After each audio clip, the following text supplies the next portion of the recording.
Наш последний день в Якутске выдался по-настоящему насыщенным. Отправились в национальный парк, который называется Ленские столбы, но до знаменитых Ленских столбов мы не планировали добираться. Чтобы увидеть легендарных бизонов, нам пришлось пересечь могучую реку Лену.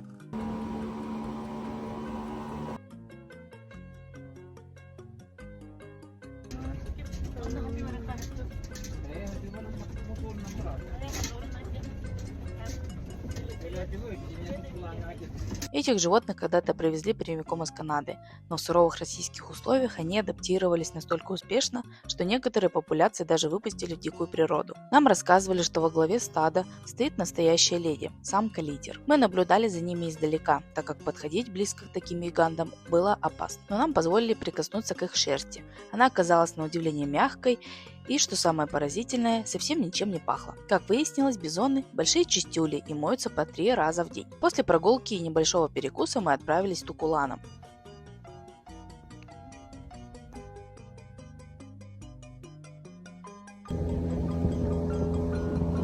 Удивительным якутским песчаным дюнам. Подъем был очень крутым и изматывающим, поэтому далеко вглубь песков мы решили не идти.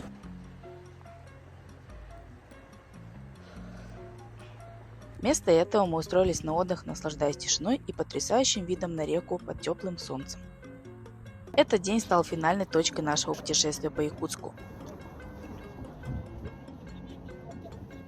Я в тапочках. И уже на следующее утро мы собирали вещи и отправились домой, увозя с собой воспоминания об этих невероятных местах.